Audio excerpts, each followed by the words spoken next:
You know, we talk a lot about relationships, about connection, about love. But what happens when the very foundation of those things, our early attachments, are fractured?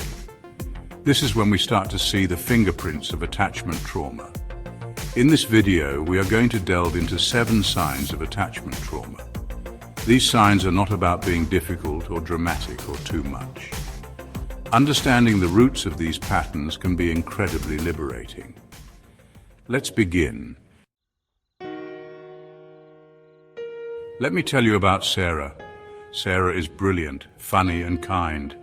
But Sarah has a hard time trusting people.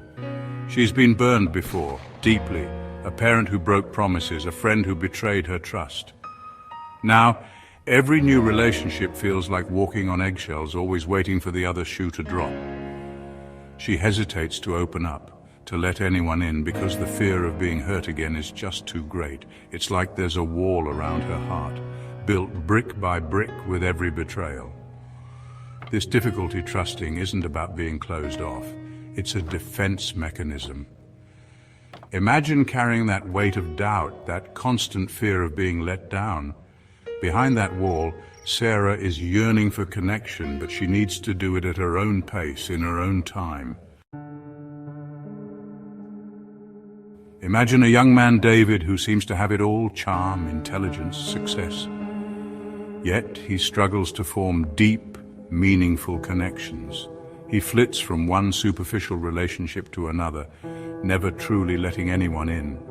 He craves intimacy, longs for that special bond, but the moment things start to get real, he pulls away. It's like an invisible barrier slams down, keeping everyone at arm's length. Growing up, his primary caregiver was emotionally unavailable, leaving him feeling unseen, unheard, and unimportant. This early experience taught him that love was conditional, that closeness led to pain. So he learned to protect himself by keeping everyone at a safe distance. But deep down, David yearns for connection, for a love that feels safe and secure. Breaking free from this pattern requires him to confront his past, to heal the wounds of early neglect. Beneath that tough exterior, David is a wounded soul longing for love but needing to learn how to trust again. Let's talk about Emily. Emily is a whirlwind of energy and creativity, but when it comes to relationships, she's plagued by anxiety. Every text message, every phone call, every interaction is a potential landmine of rejection. She overthinks, overanalyzes, and constantly seeks reassurance. It's like she's riding an emotional roller coaster, swinging between moments of intense joy and crippling self-doubt. This relationship anxiety stems from her early childhood, where love was often intertwined with uncertainty and inconsistency. Maybe a parent struggled with their own emotional regulation, leaving Emily feeling like she was walking on eggshells.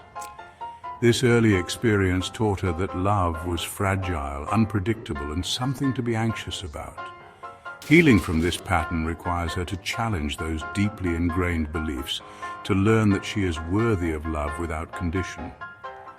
Beneath that anxious exterior, Emily is a loving, capable partner who needs understanding and support as she navigates the choppy waters of love. Chapter 4. Fear of Abandonment, the Ghost of Goodbyes. Imagine a man named Michael, successful in his career, surrounded by friends, yet always haunted by a deep-seated fear of abandonment. Every goodbye feels like a potential farewell, every closed door a symbol of rejection.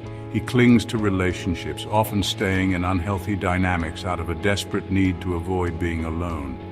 The thought of being left behind sends him spiraling into a vortex of panic and insecurity.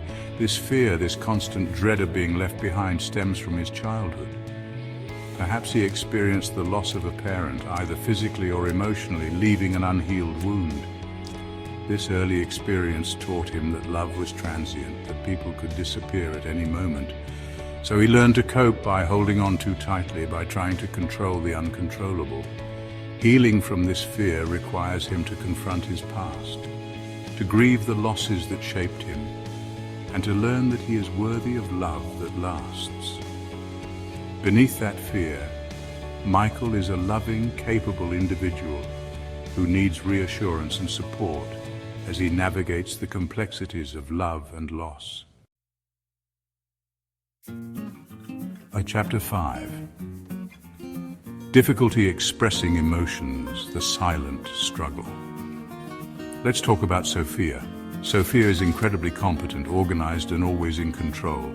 But when it comes to expressing her emotions, she clams up. It's like there's a dam inside her, holding back a flood of feelings she doesn't know how to release. She intellectualizes her emotions, rationalizes them away, or simply retreats into herself. Vulnerability feels dangerous, like exposing her soft underbelly to the world. This difficulty expressing emotions often stems from a childhood where vulnerability wasn't safe. Perhaps her emotions were dismissed, minimized, or even punished. Healing from this pattern requires her to create a safe space within herself, to learn that vulnerability can be a strength, not a weakness. Beneath that stoic exterior, Sophia is a wellspring of emotions waiting to be expressed, waiting to be met with empathy and understanding. Chapter 6. The Shadow of Self-Doubt. Olivia, successful yet haunted by unworthiness, sabotages relationships, seeking validation. Trapped in self-doubt, she magnifies flaws, seeking external validation. Healing requires challenging beliefs, embracing self-love as a birthright. Beneath self-doubt, Olivia is worthy of love and joy. Chapter 7. The Hunger for Approval. Let's talk about Ethan. Ethan is charming and funny, but he craves validation. He seeks approval in every interaction and social media like. This need stems from a childhood where love felt conditional. Healing requires self-love, and recognizing true validation comes from within. Chapter 8. Finding healing and building secure attachments. We've explored 7 signs of attachment trauma, from trust issues and difficulty forming close relationships to anxiety in relationships, fear of abandonment, difficulty expressing emotions, feeling unworthy of love, and constantly seeking validation. Remember, these signs are not character flaws, but echoes of past wounds. Seeking professional help can provide you with the tools and support needed to navigate these complex emotions, challenge unhealthy patterns, and build secure, fulfilling relationships. Remember, you're not alone on this journey.